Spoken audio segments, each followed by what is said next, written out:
What's good? What's good? What's good in the hood? Welcome back to another episode of the Good in the Hood podcast. I am, as always, your host, Juice. Joined this week with another special guest, man. My brother, man, my dog for years, going back to a shorty, man. My boy Curt Cohiba, Chicago MC. My man's a teacher, mentor, and so much more, bro. How you feeling today? Good, Brody. Good, Brody, man. Man. I can't even take the credit of the teachers, man. I do the counselor, man. Teachers Man, call me. You be coaching though. You be coaching on the basketball court. That's teaching, bro. That's teaching. Coaching and counseling, mental counseling. You know what I'm saying? Absolutely, man. And of course, like I said, a rap extraordinaire, a basketball enthusiast as well. So we're gonna get some hip hop talk. We're gonna get some hoops talk. You know what I'm saying? We're gonna definitely get into what you got going on. We're recording this right now, Memorial Day weekend. Actually, the eve to your latest project release. I'm saying, Can We Afford to Be Free? Is that correct? Indeed. And that's dropping tonight. And you've been releasing Lucy's here and there. And in the midst of the pandemic, I'm sure I remember this release day happening beforehand. Talk about how the pandemic and creating music and how it's affected you as far as releasing music. I felt prepared, man. You know what I mean? I think that I'm glad that I went the route 4 or 5 years ago with the in-home studio. You know what I mean? And I believe around 2018, I really started the machine to, make myself a machine as far as with the color red. That's why it's like my favorite project, because I engineered it, I produced it. Of course I wrote it, you know what I mean? But it was like all hands on deck, straight me. There was nobody else involved besides, JL in Atlanta who mastered it. So, I didn't know the pandemic was coming or foresaw that. But the fact that that happened, and I knew at that point that, wow, people are listening to shit that I created from scratch wholly, you know what I mean? So the pandemic has just put me in this real bubble with myself and just kind of really dive more into that form of creating my art. You know what I'm saying? So yeah. And Can We Afford to Be Free? Can We Afford to Be Free? That's it's your fourth project, correct? After Color Red, Color Blue, Color Green. It's my fifth one, man. I had the Loophole. The Loophole. Yeah, man. That's my first child right there. The Loophole. And the Loophole is a great place to get started, I guess, with your albums, because I remember you talking about the Loophole. You was like, Juice, what I'm gonna do is, right, I'm gonna just get a ass a bunch of Lucy. And it's never gonna stop. It's gonna be the Loophole. I'm like, this nigga right here be thinking, bro. So like, tell me about like the importance of that for you as far as having a concept, having like some sort of theme when you create your projects. Oh man, that's who I am as a person, man. Like I'm a minimalist, and I'm a conceptual artist. You know what I'm saying? I like to think of myself as a postmodern artist, you know what I'm saying?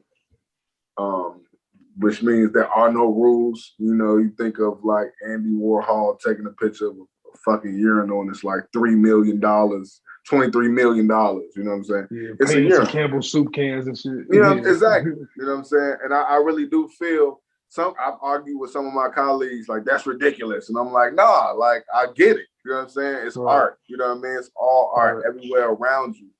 You know what I mean? So I think that the concepts in my music and my art serves my purpose. And I know me and you have talked about, leaving hieroglyphs. And 400 years from now, what will they think about what I left on these walls that are, the internet, you know what I mean? What are they going to say about me? And, whether it's 1 million records sold or, just the homies are listening to it. If somebody were to find it 500 years from now, Will they be able to capture these concepts and look at the past and be able to, somehow provoke thought, Absolutely, man. Absolutely. Like you mentioned leaving the hieroglyphs, something we talked about in depth many times in our personal conversations. As far as me doing this podcast, you doing your music, like we always say we don't care about the masses hearing this, we just care about leaving our mark in general. And I give you much credit. I'm saying also going to the first single off of "Can We Afford to Be Free?" So for emotion, like you're very forward thinking. And I remember like in the midst of the pandemic when cryptocurrency, the wave was beginning, like you were one of the first, if not the first person I saw who said, you know what, I'm gonna start selling these NFTs, and that is another form of, I'm saying the hieroglyphs we talking about, like you're leaving a mark, and you're what got you to say, you know what, NFTs seems like it's a thing that can last and actually be productive. What made you put your foot into that realm? I think it aligns totally with the "Can We Afford to Be Free" concept and ideology. I don't think it's just an album. I think it's my form of thought coming into 30. It's always been my last decade. I feel like I've been laying a foundation. But now, I think I'm starting to reap the benefits of my foundation that I built. So when I look at crypto as an asset, it's a digital asset. It's something that you buy that's intangible, in which you can rent out, you can sell, and you are a sole owner of it. And the NFT is what I want, all my brothers in the art industry, or not, to know is, when I sold my NFT for, I believe it was 0.5 Ethereum, which was like $300 at the time, US dollars. I have a 15% royalty of that NFT.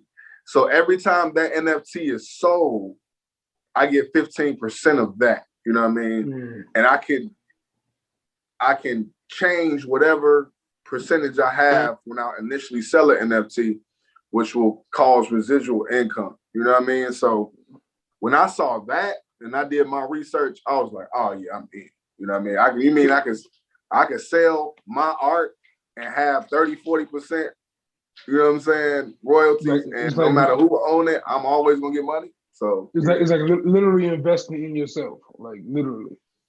So and this is super smart, bro. And the killer part is the value of Ethereum is fluctuating and increasing. It's kind of down right now. It's taking dips. So I would advise people to buy, but this is no financial advice. I'm not a financial advisor.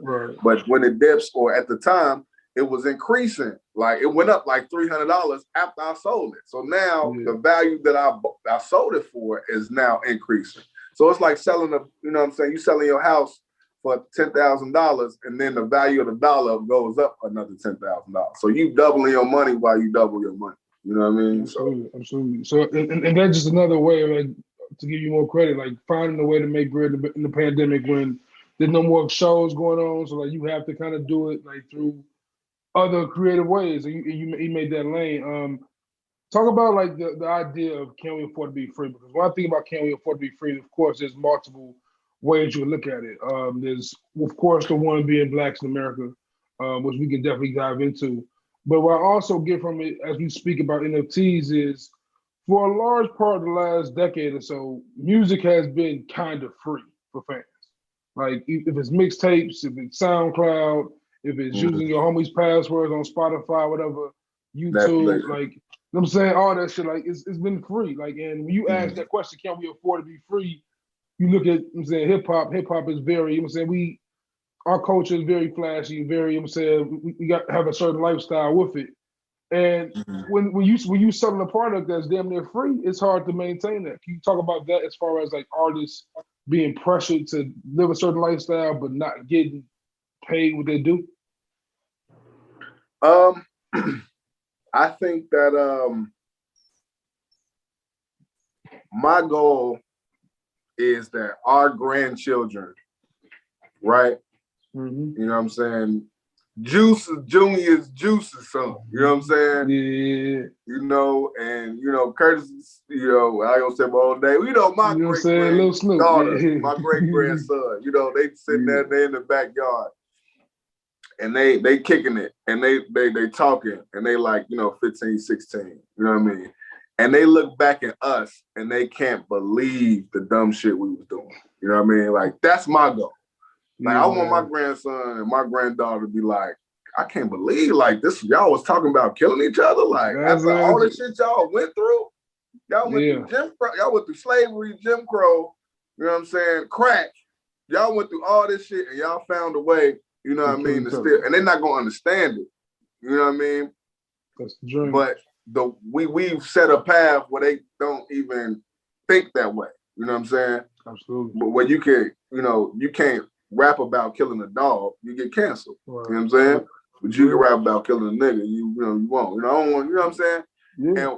And with that, can we afford to be free on a financial tip is we have people who are trying to create a false narrative. Our young brothers, you know what I mean, our young sisters who are deciding to take this path of using words as art. Some of them they create it's like wrestling, you know what I mean? You know, you create this figure and then they lose sight of reality. And the white man get paid off all that. You know what I'm saying? So we afford to be free? Word to Mr. West. Word to Mr. West. Right, yeah, you know what I'm saying? So can we afford to be free is a question. It's not a statement. It's a question. And I want people to think, what is the price of freedom? That's the thought. What is the price of freedom? What is it gonna take?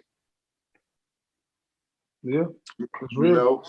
Because we don't think about it, like, because even with like going back to slavery, like we don't think about it, but there is comfort in not being free in a sense. There's comfort in some dependency. You know what I'm saying? Not slavery, of course. No comfort in slavery. You know what I'm saying? But like it's comfort in relying on others. You know what I'm saying? So when you're free and it's 100% independent, you know, can you afford that? You know what I'm saying? That's a movement that you push that is super strong because you know what I'm saying, been doing this independent shit forever.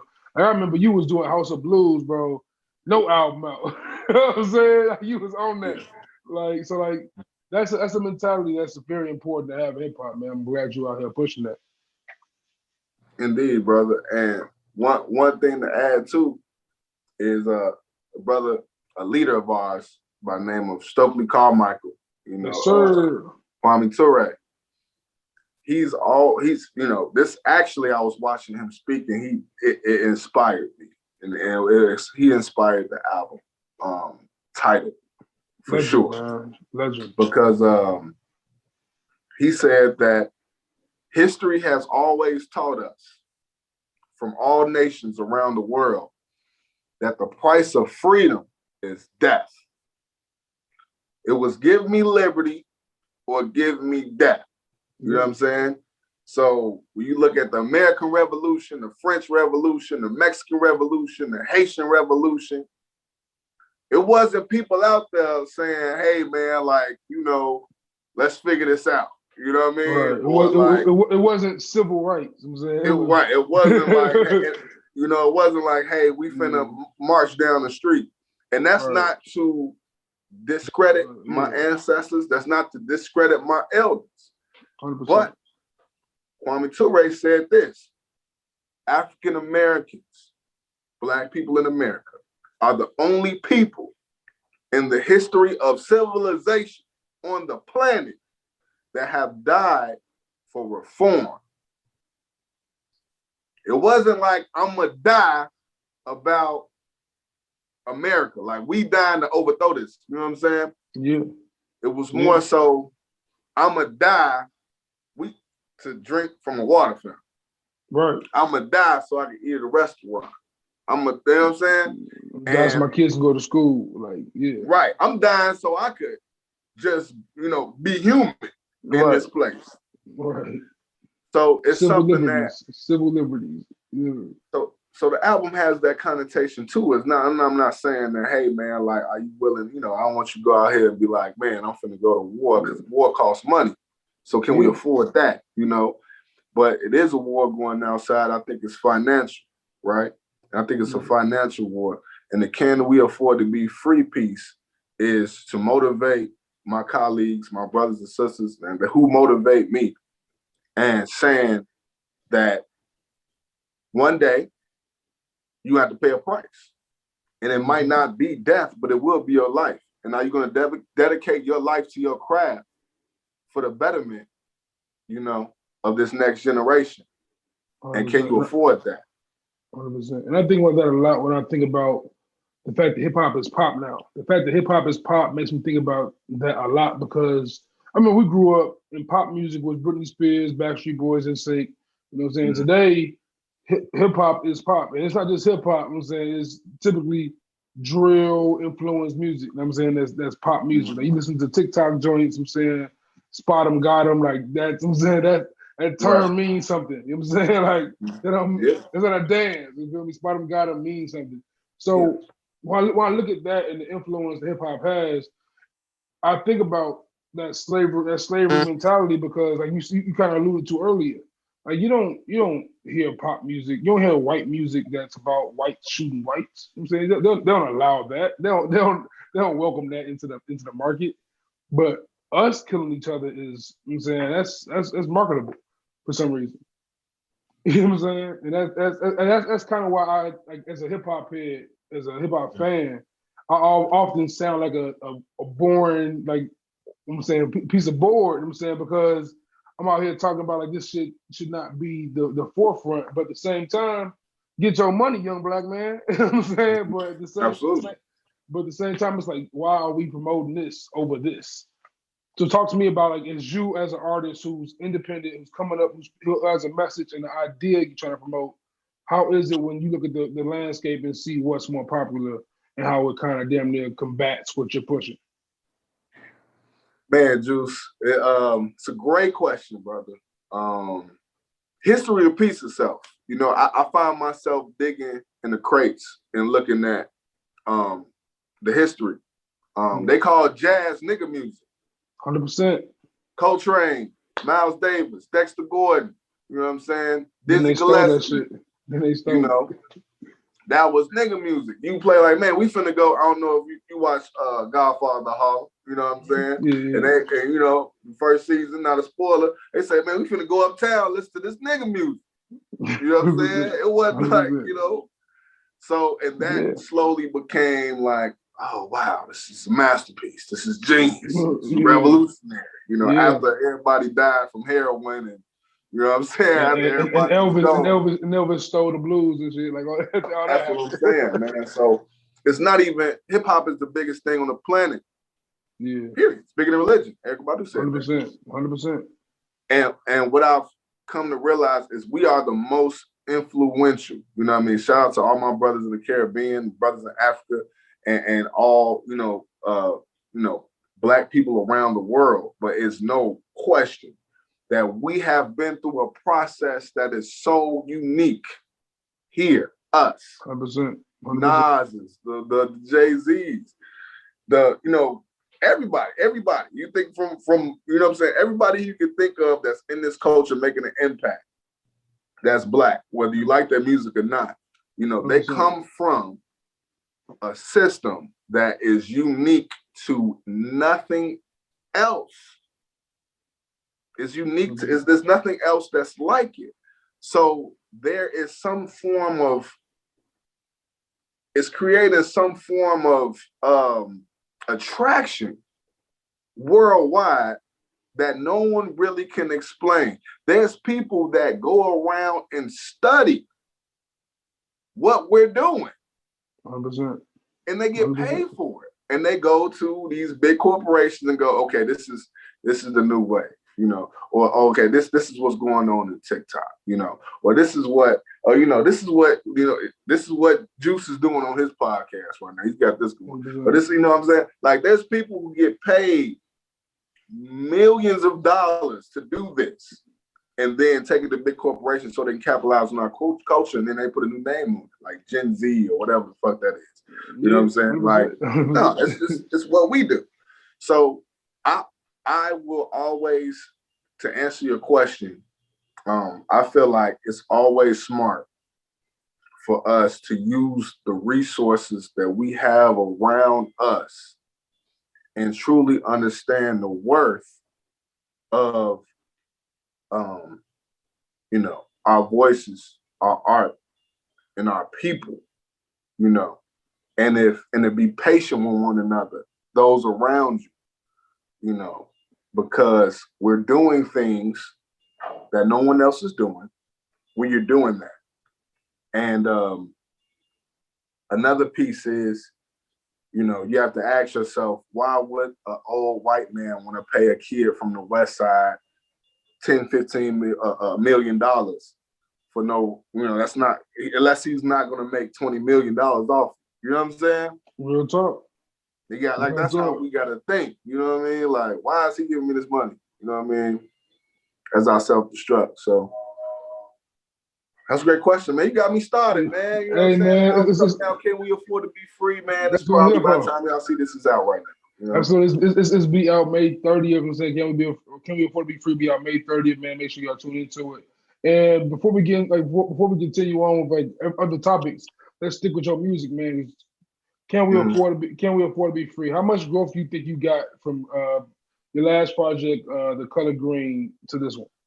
Oh, well, man, you the hip hop measurer, man. Like, you know what I'm saying? Like, I told you, bro. You sent me Forward Motion before you dropped it, bro. I was like, all right. You've been in the gym. That man, you know what I mean? Eric Spoke, all right. You know what I'm saying? Man. The left floater, I was like, all right, here we go. A mutual friend reached out to me. He was like, yeah, man, what you think you is? That's what I do. I had somebody. I was there. I played to him live in person. He called you immediately, bro. Yeah, you know what I mean? I was like, okay. All right. I must have woke somebody up. I'm waking up people out here, man. No, absolutely. But it's my favorite project, man. It's my favorite project to date. Because I went through a phase of, I would say music selfishness. I was like, man, like, I want to do everything. Like, I want to learn everything. Like, if it don't sound good, so what? You know what I mean? If it, I know lyrically, I feel like it's going to have some form of substance, but I'm like, yeah, it could have been more clean, but it's me. You know what I'm saying?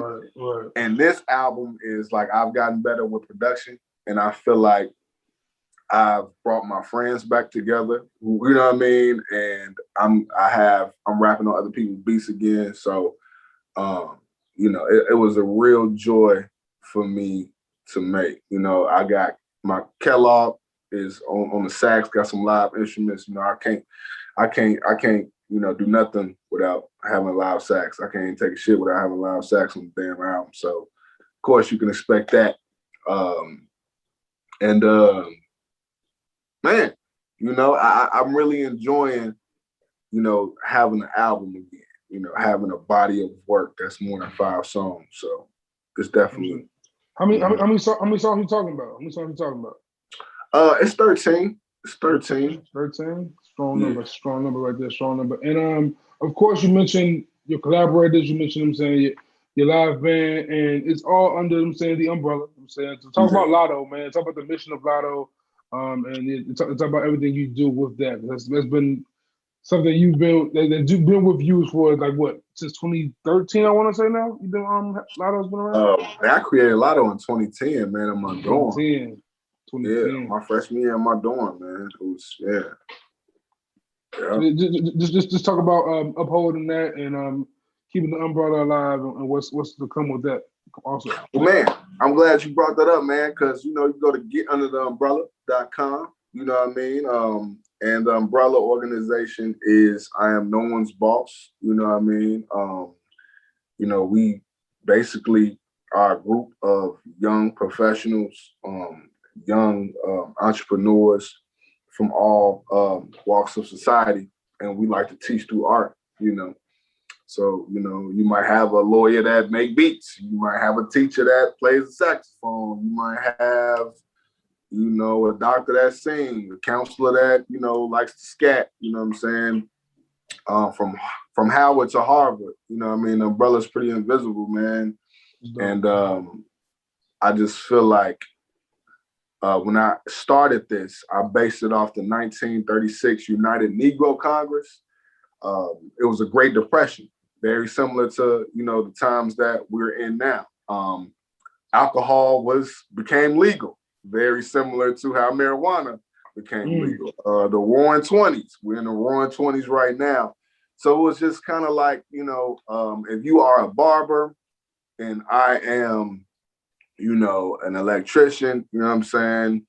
Hey, man, you cut my hair. You know, if your lights go out, I got you. You know, it was based upon, you know, a lot how the industry works today, man, a barter system of young, elite, you know, people, you know what I mean? And we move as such. You know, I don't expect, I think right now all we need is a microscope, you know. I feel like we're the only label with like 3 or 4 people under HIPAA law, which is a weird fun fact, you know what I'm saying? But yeah, man, I think that we're just scratching the surface of what we're capable of. You know, as far as this NFT class, this summer we'll have people on our website teaching their craft through the website, whether that be yoga or, you know, NFTs myself or writing classes. You know, I was actually wondering if you wanted to do the podcast thing, you know, T-Spot. You know what I'm saying? You gotta ask that question. Tell me where to go. That's what I'm saying. And we just, you know, get people in the community, 10 people, you know, they pay up a little money, you know what I'm saying, a few dollars to learn something new. And then, you know, I break bread with whoever's teaching, you know what I'm saying? And you know, that's what we're looking at right now. And that's what we're doing in person. You know, we were having, the last event I had was, it was a while ago, man, because COVID.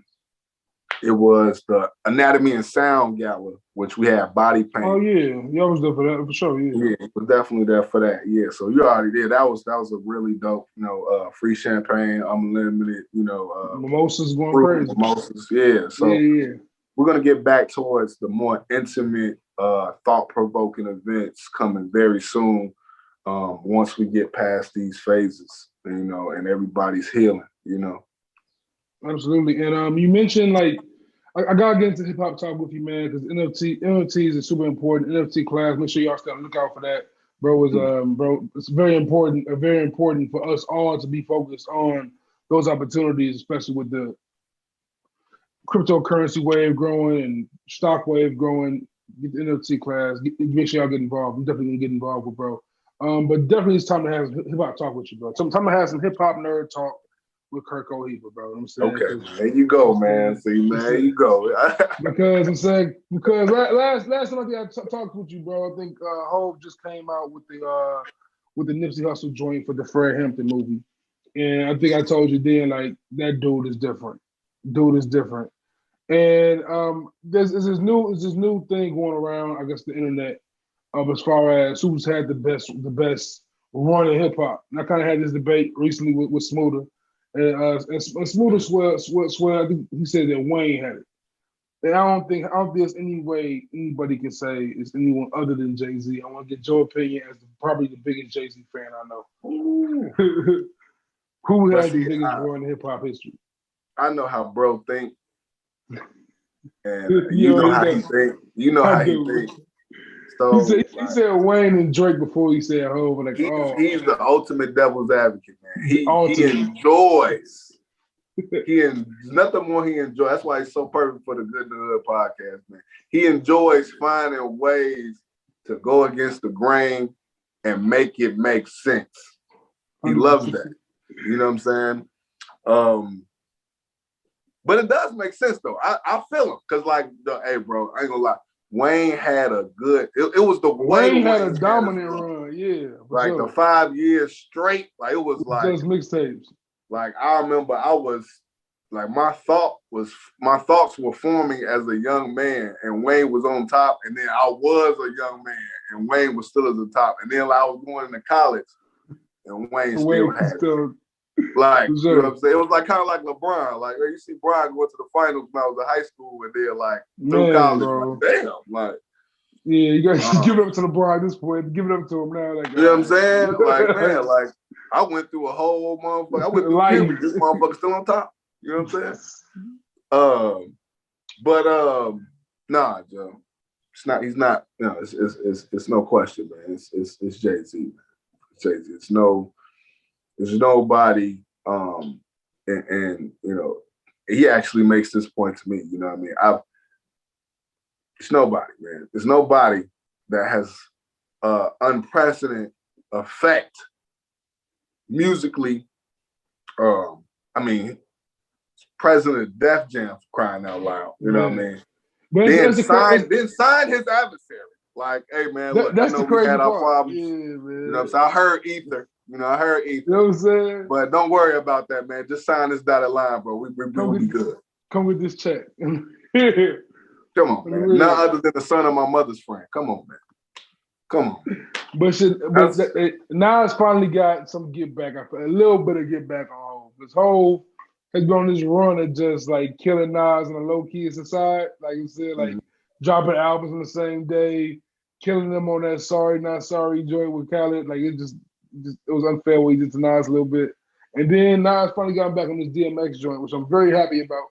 Nas, I'm saying, finally got a better verse than Hov on there. But Smoother also says that like even though he puts like Wayne and Drake run above Hov, he still believes Hov is the biggest rapper in the world. And my debate against that towards him was like Hov is I don't class him. You talking about right now? Yeah, right now. You already know it. You already know about the conversation we had, right? So you must know. Nah, man. That's the unfortunate part. That makes no sense. That's the unfortunate part. That's your boy. That's your boy Smoother, man. That's the unfortunate part. My thing is Jay-Z is so much more than a rapper now. At this point, it's so much more than a rapper. It's like he don't even have to make club songs. Like he's not making club songs. Why? He made a conscious album. He made two conscious albums. You know what I'm saying? He literally just made two conscious albums. He made the 444 and the J Electronica joint. Them is two conscious albums. Hov don't care about this rap star life no more. Yeah. He's so far removed from that, man. So far. But I look at Hov and I look at the maturation, of course, of Hov, and of course, that automatically brings us to our generation and in the miles we kind of grew up with in hip hop. And I look at someone like kind of what you alluded to earlier, as far as you getting back in your zone and rap and collaborating more. I look at J. Cole. Like J. Cole is like we see him talk about retirement. What's your take on his album, man? Because I never really got your opinion on Cole before. So I'm not really sure how you stand on Cole. See, it's personal with Cole, man. It's because he was the first rapper that I felt like was talking to me. 100% same. When I heard Friday Night Lights, the warm up. The warm up was one for me, yeah. I was a freshman in college. So he was like, for all the freshmen unpacking their dresser, I was unpacking my dresser like, oh shit, like this is for me. You know what I mean? Yeah. Like you can relate to certain things from your environment. You know what I'm saying? Just being around the brothers that we know and, hearing about things and, you can relate to, you know what I mean? But wasn't nobody like, yeah, I'm late for my class. I'm finna give me some ass. Like nobody was doing that shit. You know what I mean? Like nobody at rap was doing that shit. Nobody. Like, and if you had a degree, you kept it on the low because you didn't want to seem too smart. That's how fucked up it was. You know what I mean? For real. David Bam was the only rapper I knew with a degree that time. So Cole was like, nah, man, like, I'm throwing hands by the bathroom. You know what I mean? I was like, God damn, like, so it was personal, because it's not like I graduated college and I was listening to that. It was like I was there. And now I have this Black superhero figure that everybody is starting to get wind of. Because you got to think during that time, Wiz was coming strong. Wiz was strong. Cushion orange juice. Heavy. Oh my God. I was at Columbia, bro. Everybody was Either Kid Cudi or Wiz Khalifa. It was a bunch of Kid Cudis and Wiz Khalifas everywhere. Big Sean was coming through. You know what I'm saying? Drake was being Drake. You know what I mean? Being Drake, 100%. So, you know what I mean? I was like, oh, that's cool. But then he go Cole, like, as I'm stepping into college, like, yeah. So to hear this new album, man, it's really refreshing. You know, Applying Pressure is my favorite song, man. Just, you know, I'm a boom boom bap guy. You know what I mean? So, yeah. You know, it don't take much. Just boom boom bap. Yeah. 100%. Do you see yourself incorporating more? You dabbled a little bit, but Cole kind of went. This may be the most I heard Cole go with the melodic route. You see yourself going that way a little bit in your future? That's kind of the sound of today. I feel like I did that when I was in high school more. Like I was, you know, people kind of gave me. It was like, come on, man, that's what you're on. You know what I mean? Yeah. I always feel like I'll be doing shit. You know what I mean? But that's a whole other conversation. I'm not trying to, you know, ego trip. You know what I mean? I felt like I was already doing that shit. Yeah. And people give you a hard time. It took a while for, like, especially for our generation, to really accept the melodic rapping. Like even with Drake, like Drake was getting flack from our generation for years. Years. I don't know why it took so long for our generation to really fuck with it when we had niggas like 3 Stacks always around and Most Def always around.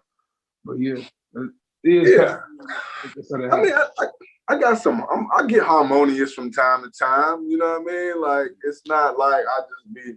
But I'm letting you know, Can We Afford to Be Free, which is coming out at midnight tonight, which is, if you're watching this, it's probably out right now, streaming everywhere. And you can find it on GetOnTheBrother.com and Apple Music and Tidal and Spotify. And there'll be NFTs sold on it. But if you're listening to Can We Afford to Be Free, you will know immediately that this is a rap album. I am rapping.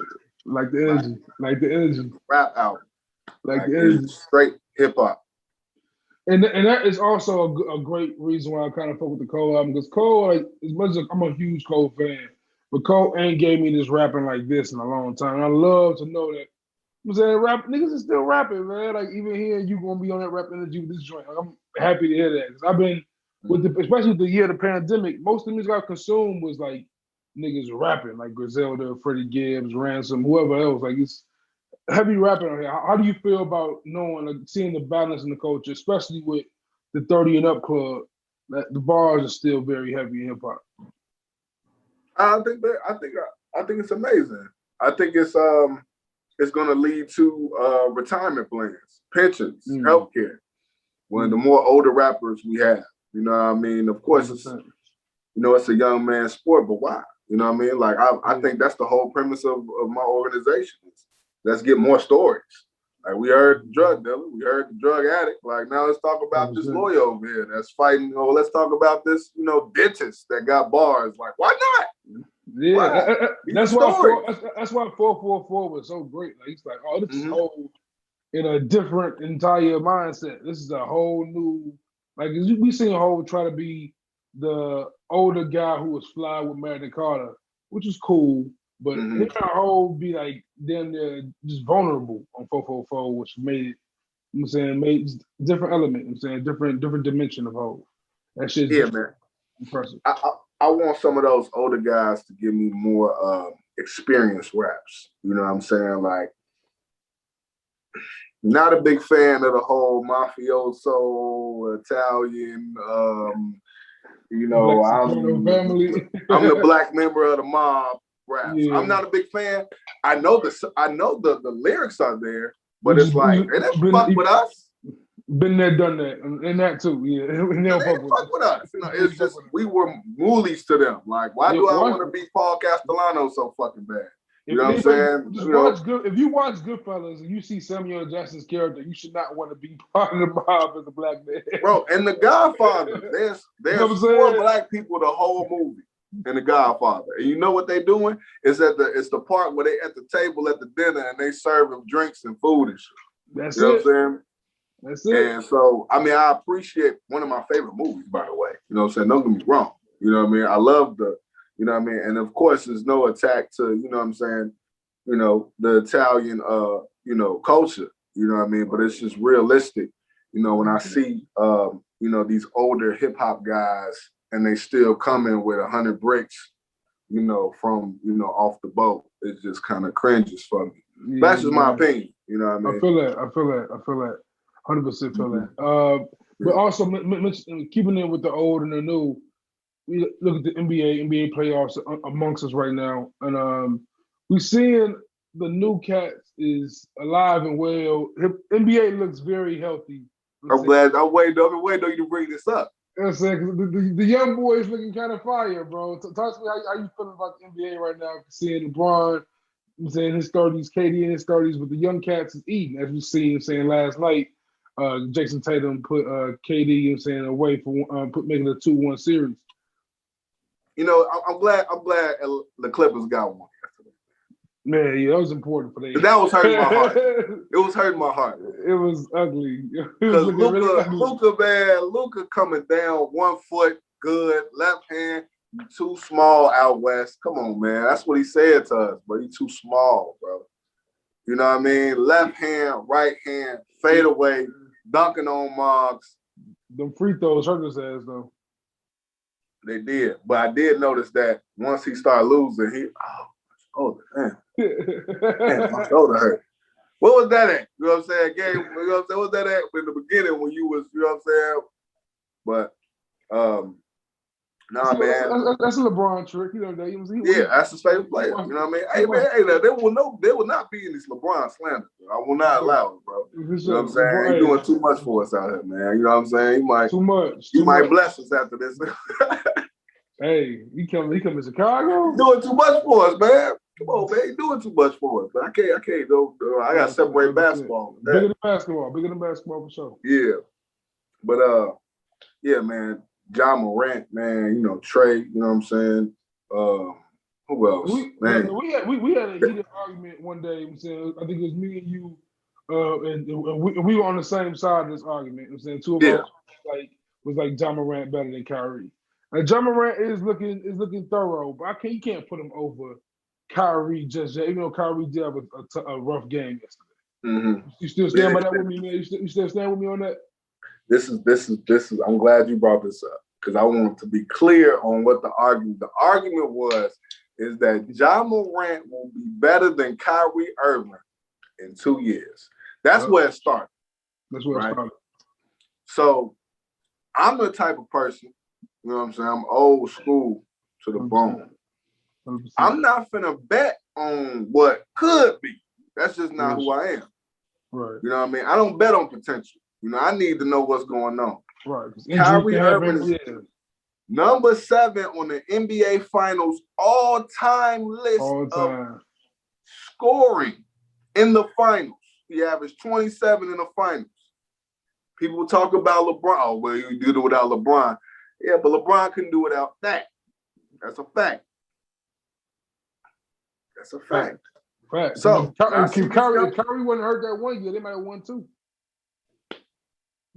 So when I see this young boy scoring 40, 41 in a loss, you know what I'm saying? I see him making game-winning floaters.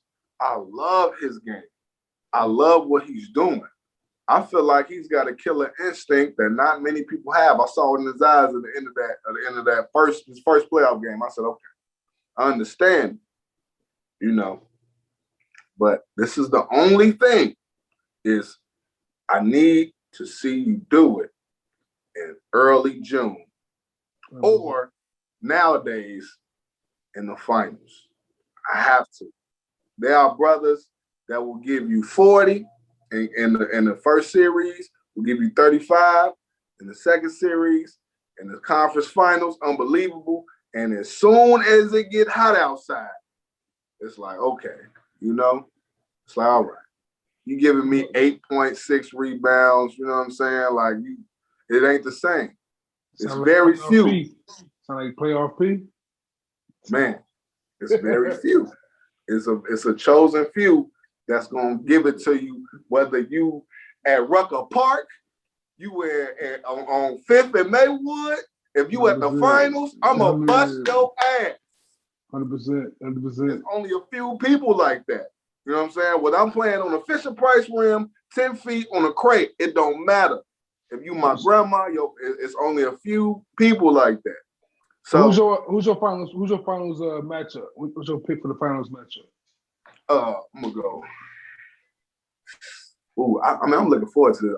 I'm hoping this Eastern Conference, Brooklyn, Milwaukee, man. I'm looking forward to that. Ooh, you getting Philly out of there? Who getting Philly out of there? Philly look good. I'll give you that. They look good. But hey, that boy gonna have to. Hey, man, look, I'm telling you right now, man. You know, you making millions of dollars, bro. You gotta find your jump shot, bro. You know what I'm saying? That's like having a doctor that be like, you know what, man, I really don't know how to use, you know what I'm saying, this, scalpel. you know what I'm saying? I don't know how to use a scalpel, but I'm good at everything else. Like, no, we need you to get the jump shot going, bro. Because that's the only thing, man. Like, you know, it's going to be a point in time when you in a series for 7 games and you're going to have to make a motherfucking jump shot, bro. It's just what it is. It's just, you know, but they got the best rim defender and the best, you know what I'm saying, rim defender in the game.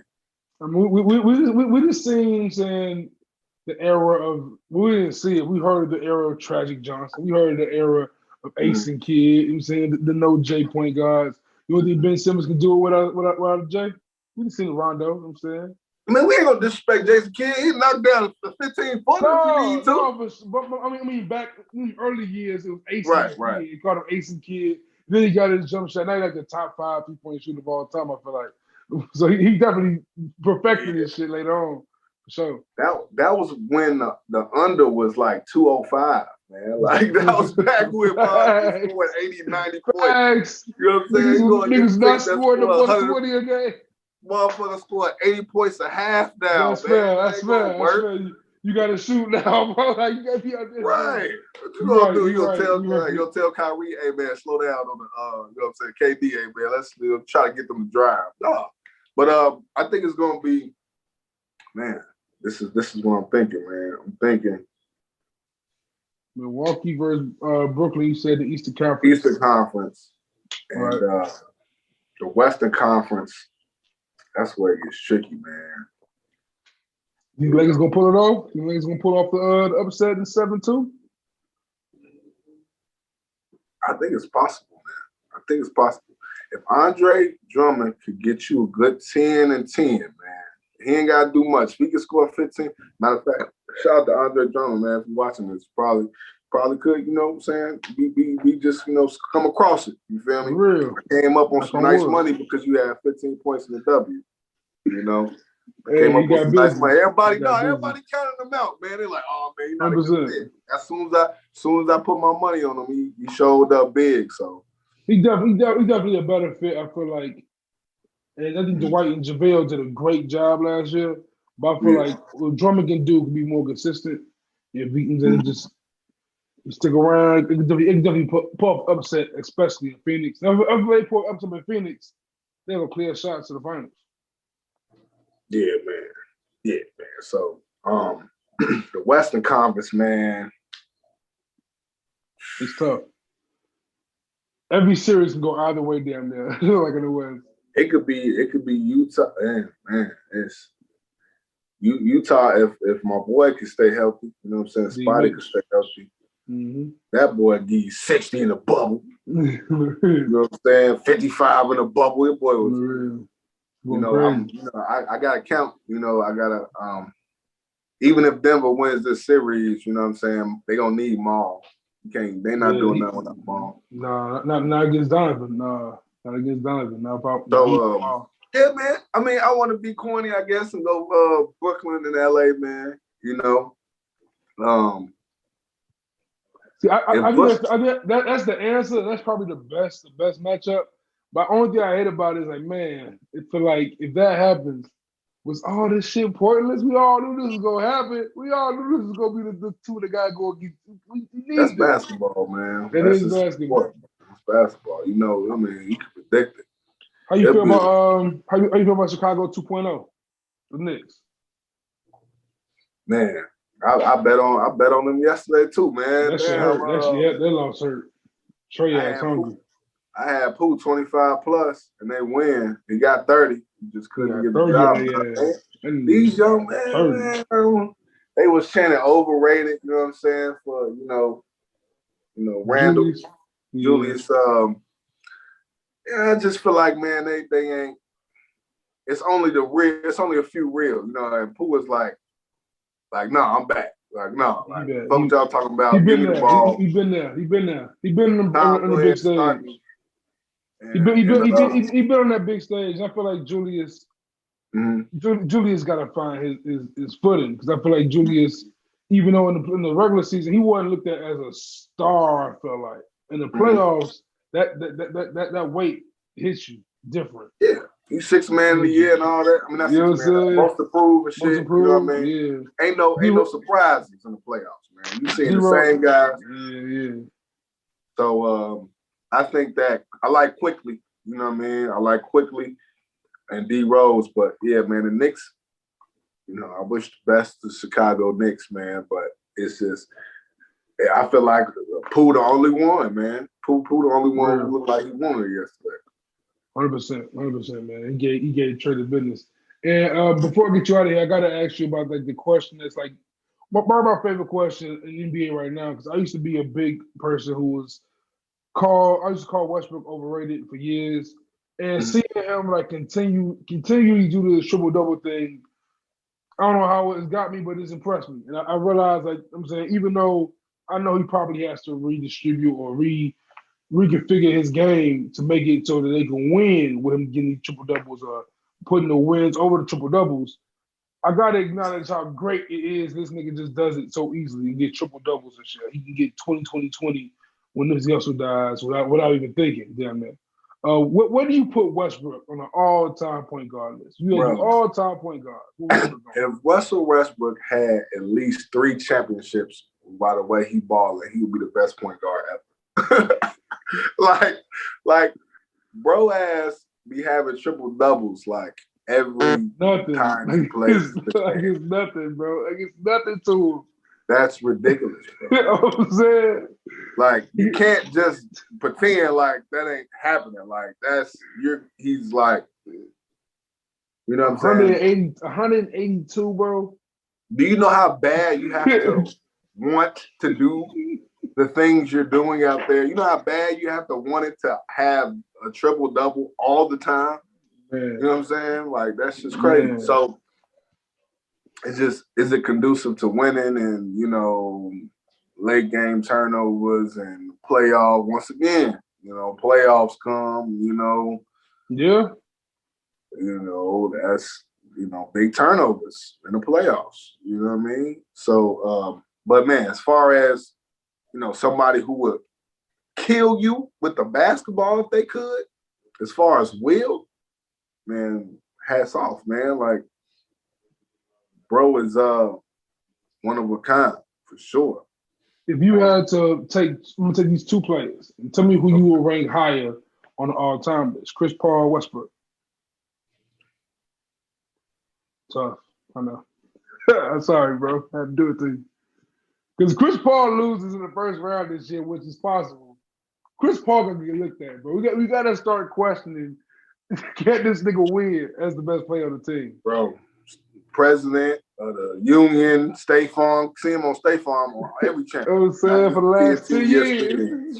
He just stole State Farm from Blake Griffin, by the way. Just took that shit from that nigga. Yeah. I mean, when it's all said and done,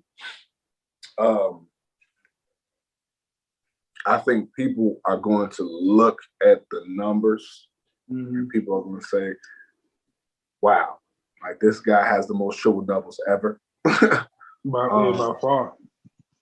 He's still young. He going to have like easy 300 triple. It's all about winning at this point, man. Like if is Chris Paul going to get him a championship? If Russell Westbrook finds a way to win one, it's a no-brainer. You know what I'm saying? Right. But like it's a whole lot of, it's all about early June with me, man. Like, that's how I feel, man. Like, are you going to destroy or at least compete in a cage for 7 games and win 4 of them and then be the best player on the floor, the best point guard on the floor, who's more likely to do that right now? I feel like Chris Paul is. Chris Paul. Yeah, he's more likely to do that. You know. Yeah, I feel like if you take Chris Paul and put him on because the Suns didn't make the playoffs last year. So like the Suns, like what Chris Paul does is definitely make a team better. And you can't argue that. And Westbrook makes himself look good, but not necessarily his team. So I guess that's fair. And you know how we like, we musicians, we do music, we're around the music, you know what I mean? We have friends that do music things, so we see and look at little nuances that other people don't really see, you know what I'm saying? Right. And it's like that for hooping, Right. Like, I'm using this in an example, and man, when Dame hit that shot and waved goodbye and shit to Paul George. Yeah. To us as fans, it's like, damn, that shit was crazy. You know what I mean? But to them, like, his family had to relocate because he got traded. Yeah, man. Like, when he goes to the grocery store, people say, and a chance to send a Thunder home. Like, you know what I'm saying? Like, it's a whole nother, like, when Mike was in the league, man, like, people would, like, you had to guard Mike, and you would go to your sister's house, and your nephew would have on Jordans. You know what I'm saying? Like, it's a whole nother way of life when you look at shit. So, or even worse, you out here getting crossed over by Jordan wearing Jordans. You wear Jordans yourself. Like, he crossing you up.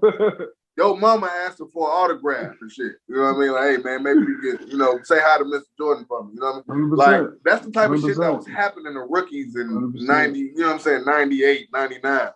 100%. I mean, you know what I mean? Oh, no, I'm sorry, not 99, 98, 97. So you got to look at, like, it's more nuances than stats. You know what I'm saying? Yeah. I think, and check this out, I think the Miami Heat, where's Udonis Haslem at? He's sitting on the bench, ain't he? Is he on the team still? Or is he coaching? He coaches. He's on the team still. Right. Maybe he tried to fight Dwight Howard a few weeks ago for his first. I think it was his first and last professional game he played. He said it was his last game. He made the last game of the season. Tried to fight Dwight Howard, and that was it. Right. So my point is those type of guys in the locker room, so important, bro. It's looked over. You know what I'm saying? Mm-hmm. Where they have the most respect, but you got people buying Jimmy Butler jerseys. You know what I mean? Yeah. But UD is the most respected. You know what I'm saying? Yeah. Kind of like the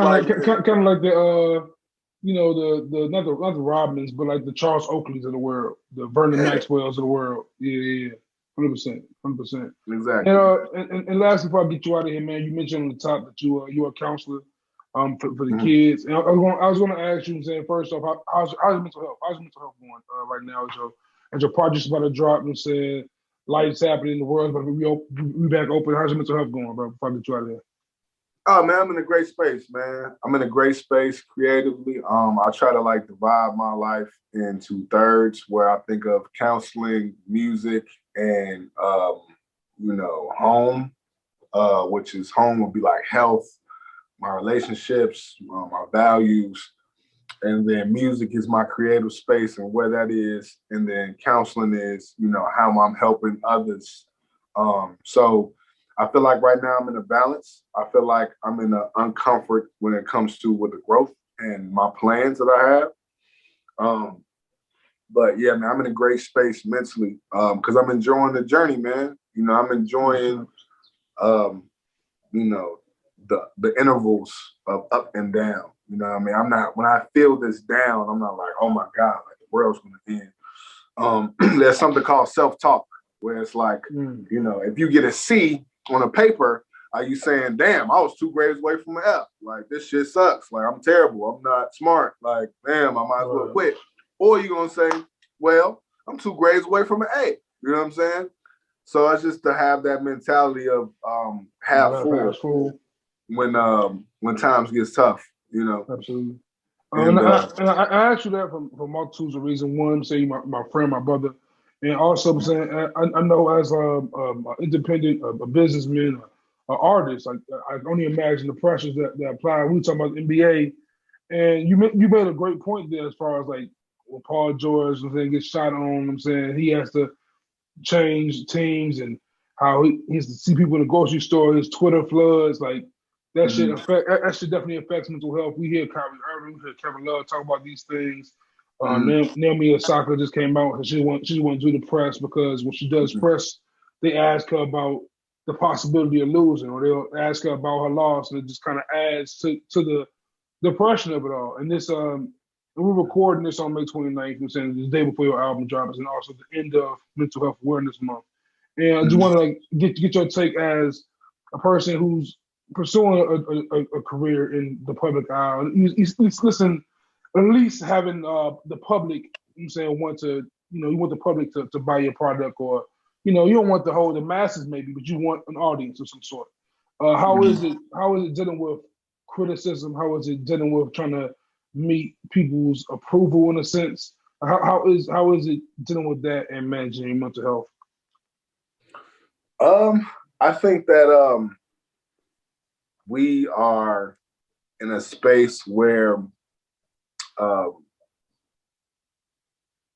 identities are being lost during technology, social media. Elon Musk even suggested that in the future we would be able to upload our, conscious at one point. Sounds crazy. That sounds crazy, but that's what he said. I believe him.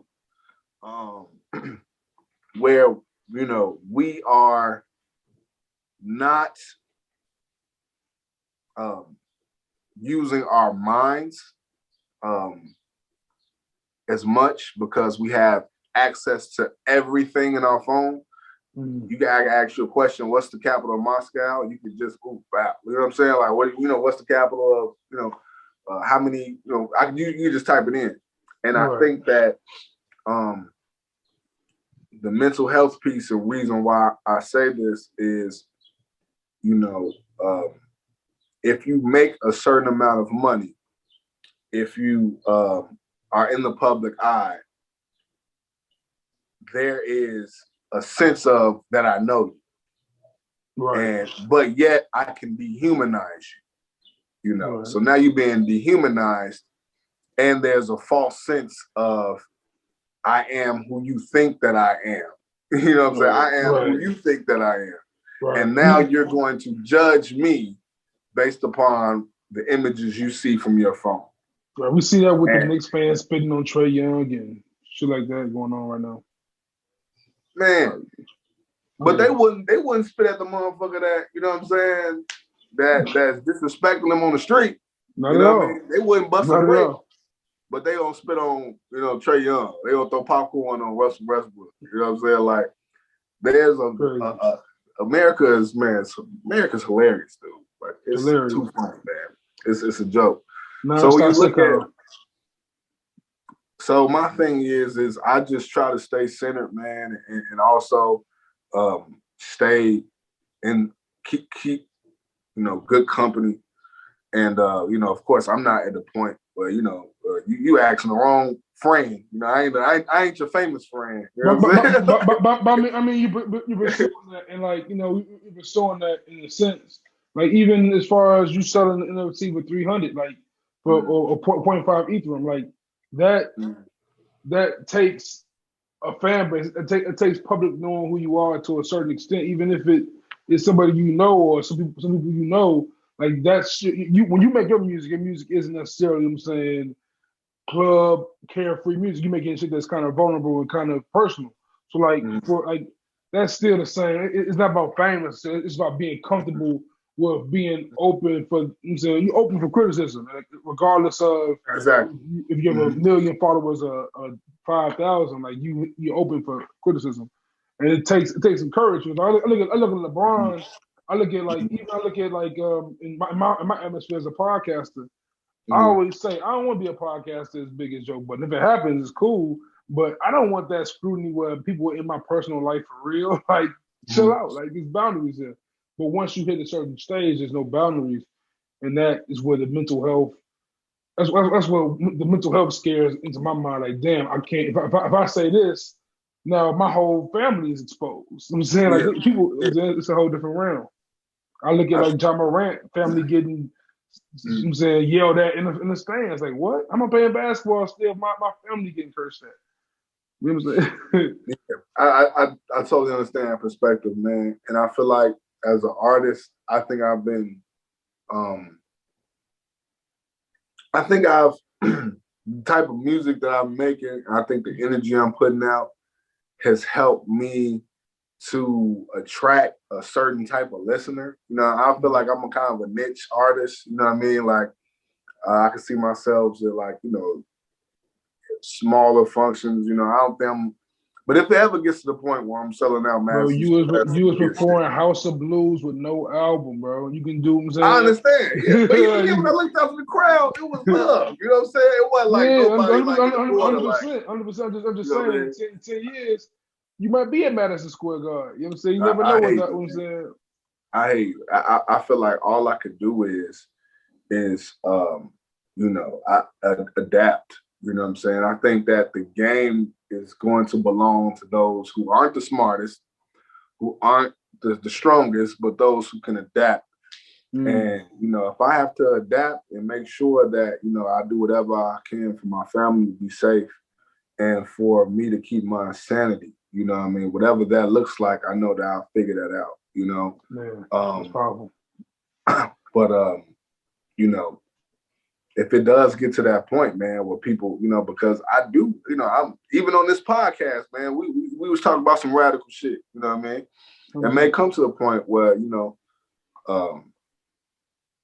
motherfucker might, you know, hey man, like, you know, you know, Pac said, I never thought somebody black would, you know, be the one who do it to me. You know what I mean? Pac said that.